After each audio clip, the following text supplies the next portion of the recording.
Praise the Lord. Manna ministries के साथ जुड़े हुए सारे जवानों को यीशु मसीह के नाम में प्रेमी सलाम। आशा रखता हूं कि आप प्रभु में सुरक्षित और उसके अनुग्रह का पूरा पूरा आनंद उठा के इस कॉन्फ्रेंस का भी लाभ उठा रहे हैं, और वही नहीं, प्रभु के उपस्थिति और उसके अनुग्रह का भी पूरा पूरा लाभ उठा के आगे बढ़ रहे हैं। पिछले एक हफ्ते से कोविड-19 बीमारी के शिकार मैं बना और उसकी वजह से कई सारे अनुभवों को मैंने मेरे जीवन में देखा, उसका आभास किया, लेकिन उसके अंदर सब प्रभु के अनुग्रह को भी बहुतायत से मैंने और मेरे परिवार ने अनुभव किया। इसके लिए मैं प्रभु को धन्यवाद देना चाहता हूँ। आज इतना बल मुझे दिया कि मैं आपके सामने आकर इस संदेश को दे सकूँ, उसके लिए मैं प्रभु को धन्यवाद देना चाहता हूँ। आज मुझे जो सौंपा गया है विषय वो है यशायाह नबी की पुस्तक 40वें अध्याय और उसके 31वें कलम पर आधारित। मुझे बताया गया है कि आपके इस यूथ कॉन्फ्रेंस का जो थीम है फ्लाई हाई, उसका जो मूल वाक्य है वो यशायाह 40 और उसके 31 में से है। और ये वचन कहता है, परंतु जो यहोवा की बाट जोते हैं वे नया बल प्राप्त करते जाएंगे, और वे उकाबों की नाई उड़ेंगे, वे दौड़ेंगे और श्रमित न होंगे, चलेंगे और थकित न होंगे। यहाँ पर दो शब्द है जिसकी ओर मैं आपका ध्यान लेकर जाना चाहता हूँ, श्रमित और थकित। और मैं कहना चाहता हूँ कि पिछले एक हफ्ते के अंदर इस कोविड-19 बीमारी ने मुझे इस बात का आभास दिला दिया कि ये बीमारी हमको कितना श्रमित और थकित कर देता है। ऐसा लगता है जैसे कि पूरी तरह से हमारे अंदर से ताकत जो है वो ये निचोड़ कर ख़त्म कर देता है। लेकिन इसके अंदर भी प्रभु के अनुग्रह की वजह से जो बल प्राप्त हुआ, उसकी वजह से मैं आपके सामने हूँ। तो आज मैं जब ये वचन में से आपके सामने प्रस्तुत कर रहा हूँ तो ये भी मैं बताना चाहता हूँ कि ये थकित और श्रमित को अनुभव करते करते मैं आपके सामने इस वचन को लेकर आया हूँ। जब हम यशायाह नबी 40-31 के आगे के कुछ कलमों को पढ़ेंगे तो तब हम वहाँ पर भी देख सकते हैं कि यशायाह नबी वहाँ पर थकित और श्रमित लोगों से बात कर रहा है। अब ये इज़राइल के वो गुलाम है जो बेबीलोन में गुलामी में है और उनको लौट के इज़राइल की ओर आना है, लेकिन लंबी यात्रा को सोचकर ही वो थकित और श्रमित हो गए हैं। तो उसके संदर्भ में वहाँ पर बातें बताई गई है। लेकिन उस संदर्भ को जरा हम बाजू में रखें और इन दो शब्दों के ऊपर आज हम गौर करें तो हम समझ सकते हैं कि आज के हमारे इस दौर में, इस समय में भी ये थकित और श्रमित शब्द हमारे लिए आज भी इतने ही बड़े खास मुद्दे के शब्द हैं। हमारे चारों ओर हम बूढ़े हो या मध्यम आयु के लोग हो या हम जवान हो, किसी को भी देखें तो हम उनके जीवन को थोड़ा और करीबी से देखेंगे तो हम समझ जाएंगे कि लोग तरह तरह से थके हुए हैं। अब एक वृद्ध व्यक्ति के बारे में तो वो शारीरिक रूप से ही थका हुआ होता है, श्रमित होता है, वो रिटायर हो गया होता है, वो कैसे भी कर कर अपनी ज़िंदगी के दिन काट रहा होता है। एक मध्यम आयु के जो व्यक्ति को देखे तो अब उसके अंदर एक ऐसा समय आ गया है जब पहले जितना जोश अब उसमें है नहीं, और उसकी आयु बढ़ते जा रही है और आयु की वजह से जिम्मेदारियां बढ़ गई है, और उसके साथ साथ उसका शरीर भी अब उसका साथ जितना चाहिए उतना दे नहीं रहा है।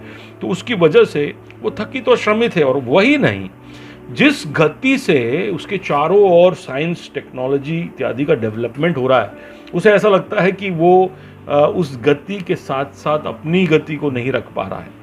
से मैं उदाहरण के रूप में बताना चाहता हूँ कि मैं जब जवान था और जो साइंस डेवलपमेंट में चेंजेस हो रहे थे मैंने जल्दी से सीख लिए, लेकिन अब मेरे उम्र पे जब मैं पहुँच गया और अब जो गति से चीज़ें चेंज हो रही है, मैं खुद महसूस करता हूँ कि इस गति से मैं चीज़ें सीख नहीं सकता। तो मैं समझ सकता हूँ कि एक मध्यम आयु के व्यक्ति के लिए जो अपने गुजारे के लिए नौकरी में लड़ाई कर रहा है, उसके लिए इस टेक्नोलॉजी डेवलपमेंट के साथ अपने आप को बनाए रखना अपने आप में कितना थका देने वाला बात होगा। तो वो इस तरह से भी थका हुआ है। पर उसके साथ साथ आप समझिए, अगर कोई युद्ध आ जाए, अकाल आ जाए, बाढ़ आ जाए, भूकंप आ जाए या कोविड जैसा कोई पैंडेमिक आ जाए तो फिर उसके लिए बहुत ही थका देने वाली बात ये हो जाती है। तो ये तो मैंने मध्यम आयु के लोगों के बारे में बताया, लेकिन जवानों को देखो तो क्या कोई बात अलग है। मैं तो कहूँगा कि जवानों की भी हालत यही है। मेरे चारों ओर मैं देखता हूँ कि जवान थके हुए हैं और श्रमित है। आप कहोगे कि ऐसा कैसा हो सकता है, क्योंकि ऐसा एक समय भारत में कभी आया नहीं जब इतने ज़्यादा फिटनेस कॉन्शियस जवानों को हमने एक साथ देखा हो, क्योंकि बहुत बड़ा एक तादाद का जो जवान जो खासकर बड़े बड़े शहरों में रहता है, वो जिम में जाता है, फिटनेस ट्रेनिंग करता है, स्ट्रेंथ ट्रेनिंग करता है, क्रॉसफिट करता है, स्पोर्ट्स में इंटरेस्टेड है।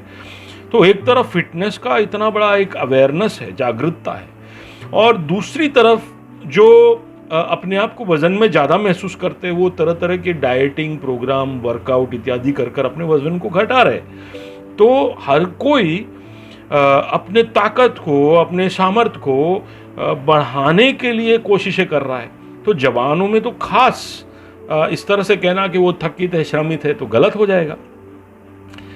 लेकिन ऐसा मेरा कहने के पीछे का एक बहुत बड़ा कारण है। हम जब नेशनल क्राइम रिसर्च ब्यूरो के आंकड़ों को देखते हैं, उसके जो 2019 के आंकड़े इस तरफ से बताते हैं कि 2019 में भारत में 90,000 जवानों ने आत्महत्या किया। अब 90,000 जवान इतने करोड़ों के देश में बहुत बड़ी तादाद नहीं है। उसको आप गिन लो तो दिन के 250 लोग हुए। दिन के 250 जवान आत्महत्या कर रहे हैं। अब 250 भी हमें कुछ ज़्यादा नहीं लगता, लेकिन आप सोच के देखिए कि कोई ब्रिज के ऊपर 5 लग्जरी कोच खड़े हैं और पांचों भर के लोग हैं, यानी लगभग 250 लोग हुए, और अचानक वो ब्रिज टूट कर नदी में गिर गया और पांचों लग्जरी कोच डूब गए, तो 250 लोगों की मौत वहीं पर हो जाती है। आप सोच के देखिए, भारत में ये रोज हो रहा है। रोज 5 लग्जरी बस भर के लोग नदी में मर रहे हो, उस तरह का एक आंकड़ा है 90,000 लोगों का, जवानों का एक साल में आत्महत्या करना। तो अगर ये बड़े सामर्थी है, इनके अंदर फिजिकल फिटनेस है, स्टैमिना है, तो फिर ये आत्महत्या क्यों कर रहे? वही नहीं, हमें आंकड़े ये भी बताते हैं कि भारत के लगभग 20% 20% लोग डिप्रेस्ड है, यानी हताशा में है, यानी मानसिक रूप से, जज्बाती रूप से, मनोवैज्ञानिक रूप से हम थकित और श्रमित है। डिसअपॉइंटमेंट हो सकते, निराशा हो सकती है, या क्रोध की वजह से हो सकता है, या लैक ऑफ मोटिवेशन, निरुत्साहित होना, या लैक ऑफ इंस्पिरेशन या डिस्करेजमेंट की वजह से प्रेरणा रहित होना, जिंदगी के मतलब को न समझ पाना, या रिलेशनशिप्स में, रिश्तों में ब्रेकअप, रिश्तों में फूट, फिर लो सेल्फ एस्टीम, अपने खुद के बारे में जो एक आत्मसम्मान है उसमें कमी हो जाना, जिंदगी के बारे में एक बहुत ही सीमित नज़रिया रखना, और दूसरी तरफ जैसे कि ब्लैकमेलिंग, बुलिंग यानी दादागिरी इत्यादि का बढ़ना, सामाजिक भेदभाव का बढ़ना, सोशल डिस्क्रिमिनेशन का बढ़ना, और वही नहीं, ये जात पात, रिजर्वेशन इत्यादि की वजह से मौक़ों का ना होना। ये सब अलग अलग ट्रिगर्स है जिसकी वजह से जवान जो है एक डिस्करेजमेंट और एक डिप्रेशन के हालत में है।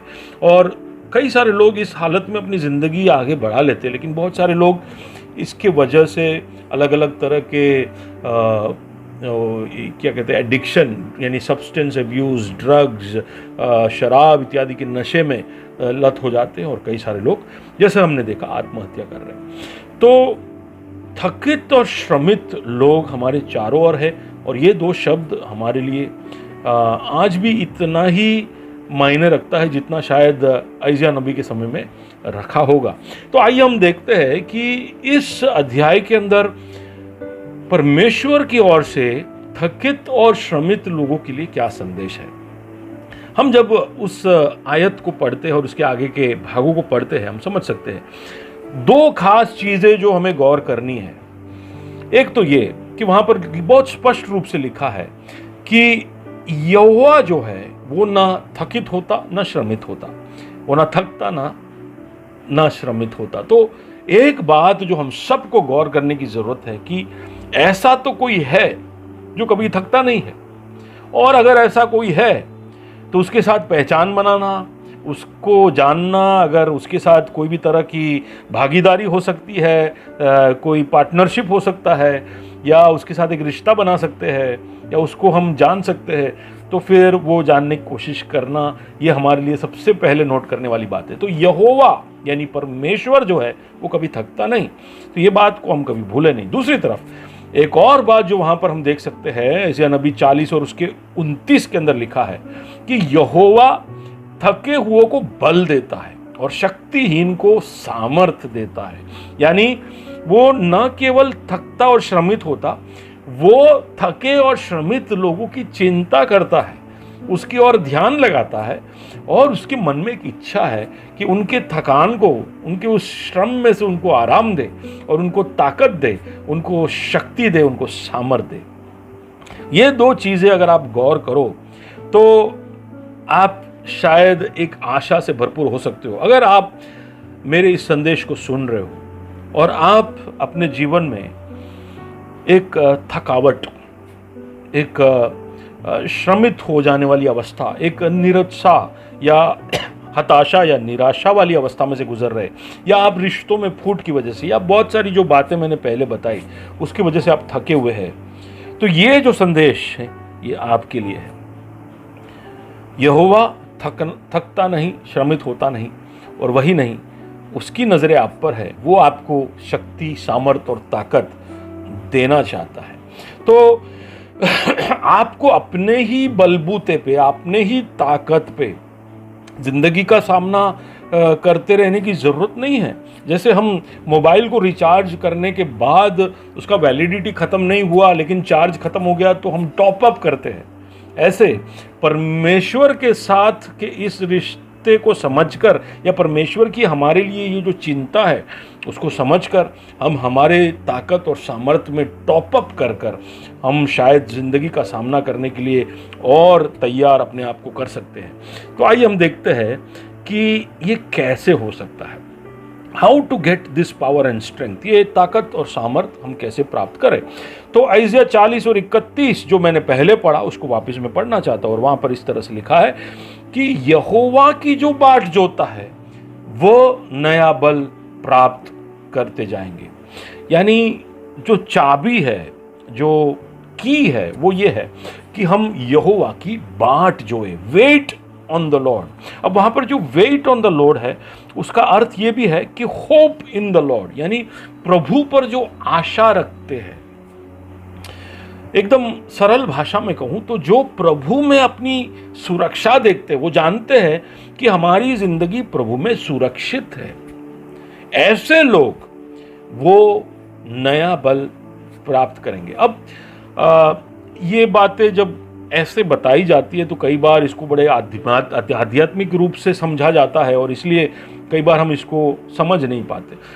प्रभु में अपनी आशा को देखना का मतलब है कि अपने भविष्य को लेकर जरा भी चिंता ना करना, ये भरोसा रखना कि यहोवा है ना, वो मेरे भविष्य को सुरक्षित रखता है, इसलिए मैं कोई भी चिंता नहीं करूंगा। तो वो एक सोच जो प्रभु पर भरोसा रखता है, उसको उसके ऊपर आशा रखता है, वो यहोवा की राह देखता है, वो अपने आप ही बल पा लेता है। अब ये जो आशा रखने वाली बात है उसको मैं एक उदाहरण के द्वारा आपको थोड़ा और समझाना चाहता हूँ। सोच के देखिए कि आप जब घर पहुंचे तो घर में आपको पता चलता है कि इंडिया और ऑस्ट्रेलिया के बीच में जो क्रिकेट मैच हुआ उसमें इंडिया जीत गया। अब क्या हुआ, कितना स्कोर हुआ, कैसे जीता, ये कुछ आपको पता नहीं चला। आपको ये पता चल गया कि इंडिया जीत गया है और बड़ा एक्साइटिंग मैच था, ऐसे सब आप सुनते हो। तो आप फिर रात को हाइलाइट्स देखने बैठते हो। अब हाइलाइट्स देखने बैठे, ऑस्ट्रेलिया का बैटिंग पहला था और ऑस्ट्रेलिया ने धमाधम 50 ओवर में 350 रन बना दिए। और आप सोच में पड़ गए, बाप रे, ये तो काफ़ी रन बन गए, तो हम भारत ने कैसे किया होगा ये।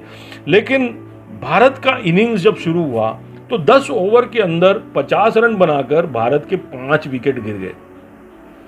अब इस वक्त पर अगर आप लाइव देख रहे होते तो शायद आप बिल्कुल नर्वस हो जाते, टेंशन में आ जाते, आप भारत के खिलाड़ियों को पता नहीं क्या क्या बोलते और शायद टीवी ऑफ करके चले जाते।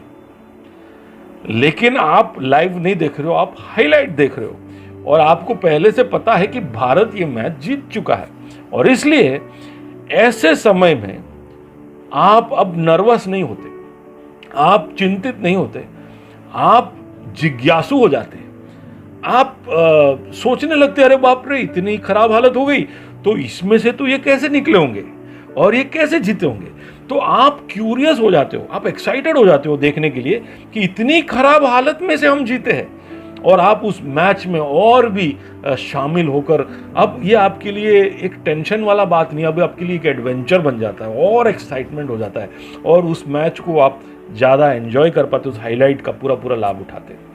अब कुछ ऐसा ही है प्रभु की बाट जोना, या उस पर आशा रखना, या उस पर भरोसा रखना, जहां पर आपको मालूम है कि जीत तो मैं ही रहा हूं, आज मेरी हालत कैसी भी क्यों ना हो, मेरे सामने आने वाली परेशानियों की वजह से मैं थकित हूं, श्रमित हूं, ये सारी बातें सच है, लेकिन जीत तो मेरा ही है ना। और इसलिए मैं ना टेंशन ले रहा हूं, बल्कि मैं बड़ा क्यूरियस हूं, मैं जानना चाहता हूं कि प्रभु अब इस बदतर हालत में से मेरे को कैसे बाहर निकालेगा। तो बिल्कुल आप निश्चिंत हो, कोई भी तरह की चिंता आपको सता नहीं रही है, और बड़े इत्मीनान के साथ प्रभु के उस अद्भुत शांति का आनंद लेते हुए आप आगे बढ़ रहे हो। तो जो प्रभु की बाट जोता है वो नया बल प्राप्त करता है। अब ये जो भरोसा होना ही अपने आप में एक बल का कारण बन जाता है कि प्रभु है ना, क्योंकि मैं मेरे अनुभव से बोलता हूँ, कई बार जब प्रभु ये कर चुका है तो इसकी वजह से, उस भरोसे की वजह से ही मुझे ताकत मिल जाती है, किसी भी तरह की परेशानी मेरे सामने क्यों ना आ जाए, मैं क्योंकि उसकी बाट जोता हूँ, मैं उसकी राह देखता हूँ, मैं उस पर आशा रखता हूँ, उसकी वजह से ही मेरे अंदर अपने आप ही ताकत आ जाता है। लेकिन वहाँ पर एक और बात ये लिखी है कि वो हमारे ताकत को कैसा नया करता है, उकाबों की नाई हमें वो बल देता है, उकाबों की नाई उड़ने के लिए वो हमको तैयार करता है। अब ईगल्स के बारे में वहां पर बताया, उकाब यानी ईगल्स, ऐसा नहीं लिखा है कि वो हमें मुर्गी की तरह या कौवे की तरह या मोर की तरह हमें ताकत देगा, उकाब की तरह देगा। अब उकाब में ऐसी क्या बात है, उकाब की ओर हम जब ध्यान दें, ईगल की ओर ध्यान दें, तो ईगल के अंदर की कुछ खास बातें हम देखते हैं। ईगल के बड़े बड़े पंख होते हैं। अब ये पंख ईगल ने खुद बनाए नहीं होते, प्रभु ने उसको दिए हैं। तो उकाब के अंदर एक ताकत है कि बड़े बड़े पंख को रखकर वो उड़ सकता है। दूसरी बात, उकाब जब उड़ता है तो वो ज़्यादा फरफराता नहीं, वो केवल अपने पंखों का इस्तेमाल ग्लाइड करता हुआ, सोर करता हुआ वो हवा में उड़ता है, यानी ज़्यादा फड़फड़ाता नहीं है, क्योंकि वो फड़फड़ाएगा तो उसको ताकत लगेगी, वो थक जाएगा। तो उसको प्रभु सिखाता है कि कैसे ज़्यादा फड़फड़ाए बगैर उड़ सकते हैं। तो उकाब जो है वो हवा के सामने जाता है, और जो सामने उसके आंधी आता है, वो आंधी या हवा जो है उसको ऊंचाइयों में लेकर जाता है। तो वो परिस्थितियों का इस्तेमाल करता है ऊंचाइयों में जाने के लिए। और उकाब का एक तीसरी बात, वैसे तो उकाब की बहुत सारी बातें हम सीख सकते हैं, लेकिन एक तीसरी बात कि वो इतनी ऊंचाइयों में जाकर इस ऊंचाइयों का आनंद इतना ले चुका है कि वो अपना घर भी अब ऊंचाइयों में बनाता है। वो नीचे आकर जमीन पर या पेड़ पर अपना घर नहीं बसाता, वो ऊंचाइयों में रहता है। वहाँ पर वो अकेला है, वहाँ पर बहुत कुछ उसको प्राप्त होता नहीं है, लेकिन उस ऊंचाई के अंदर जो सुरक्षा है, उस ऊंचाई के अंदर जो आनंद है, उस ऊंचाई के अंदर से उसको जो सही नज़रिए से सब कुछ दिखाई देता है, उस आनंद में वो खुश रहता है। अब इसी तरह की एक योजना प्रभु की हमारे लिए भी है कि हम भी उकाब की नाई बल पाए, यानी वो हमें बल देता है कि हम ऊंचाइयों तक जाएं, और जब तकलीफें हमारे सामने आती है तो उस तकलीफ का वो इस्तेमाल करता है हमें और ऊंचाइयों में ले जाने के लिए। तो उकाब की नाई हमें बल इसलिए देता है, मुर्गी ज़्यादा ऊंचाइयों तक नहीं जा सकता, मोर भले सुंदर हो ज़्यादा ऊंचाइयों तक नहीं जा सकता, कौवा ज़्यादा दूरी तक उड़ नहीं सकता, लेकिन उकाब केवल ऊंचाई तक ही नहीं, बड़ी दूरी तक उड़ता है। तो ये प्रभु की योजना हमारे लिए है। आप क्या सोच रहे हैं कि यार हमें चलना है, हमें दौड़ना है, पर प्रभु कहता है कि मैं सिर्फ चलने दौड़ने के लिए ही नहीं, तुम्हें उकाब की नाई ऊंचाइयों में उड़ने के लिए तैयार करूंगा। तो प्रभु की योजना है कि वो हमें बल दे, सामर्थ दे। इसलिए देखिए ना, वचन एक और बार हम पढ़ते हैं, वहाँ पर इस तरह से लिखा है कि वह हमें उकाबों की नाई उड़ाएगा, वो हमें दौड़ाएगा और हम श्रमित ना होंगे, हमें चलाएगा और हम थकित ना होंगे। अब ये सब तब हो सकता है जब प्रभु के साथ हमारा एक गहरा रिश्ता हो। गहरा रिश्ता तब होगा जब प्रभु के साथ आपका एक एनकाउंटर हुआ, एक मुठभेड़ हुआ। आप जब मन फिराते हो, अपना जीवन प्रभु को सौंपते हो, उस वक्त आपका प्रभु के साथ मुठभेड़ होता है, एक एनकाउंटर होता है। अगर आप एक ट्रक से टकराओगे तो सबको पता चल जाएगा कि आप ट्रक से टकराए हो, क्योंकि आप चपाती बन जाओगे। तो ठीक उसी तरह परमेश्वर से जब आपका मुठभेड़ होगा, आप परमेश्वर से टकराओगे, तो ऐसा हो ही नहीं सकता कि आपके अंदर कोई बदलाव ना हुआ हो। प्रभु के साथ मुठभेड़ हुआ है तो आपका स्वभाव बदलेगा, आपकी बोली बदलेगी, आपके सपने बदलेंगे, आपकी प्राथमिकताएं बदलेगी, आपका सोच बदलेगा। आपको पता चल जाएगा कि मैं पूरी तरह से बदल चुका हूं। आप ऐसा सोच ही नहीं सकते कि मेरा मुठभेड़ हुआ कि नहीं, मुझे पता नहीं है।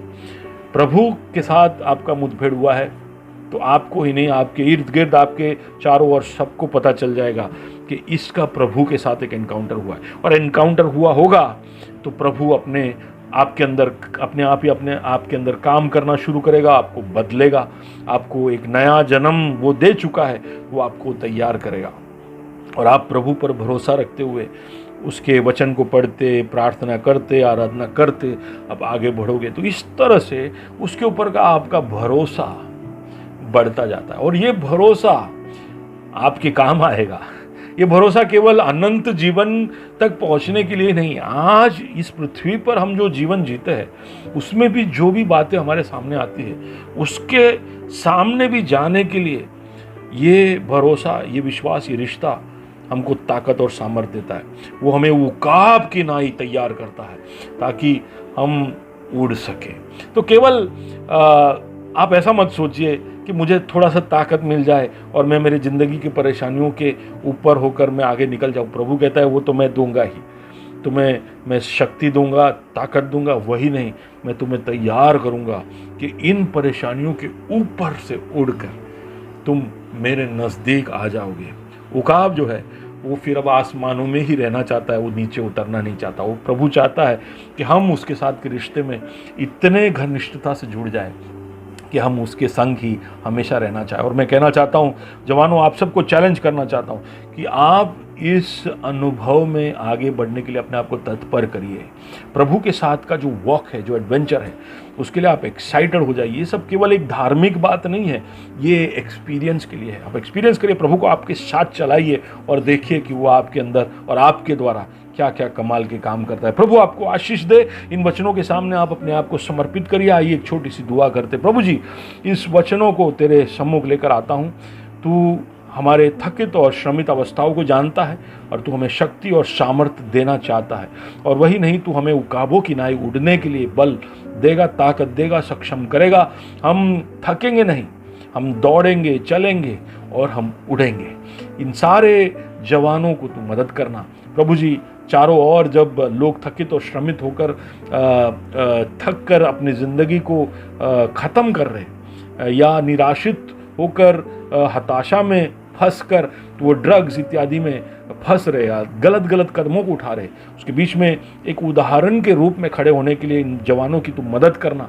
वो दूसरे लोगों को ये बता पाए कि थकने की, श्रमित होकर ज़िंदगी से पूरी तरह से उब जाने की ज़रूरत नहीं है।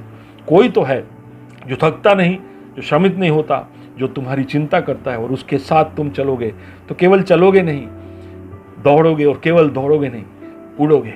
ये बताने के लिए तो उनके मनों में शब्द देना, उनके जीवन में अनुभव देना, उनके अंदर हियाव और भरोसा देना और उनके साथ तू रहना, महिमा तू प्राप्त करना। यीशु मसीह के नाम से इस दुआ को मांगते हैं। Amen, amen. God bless you.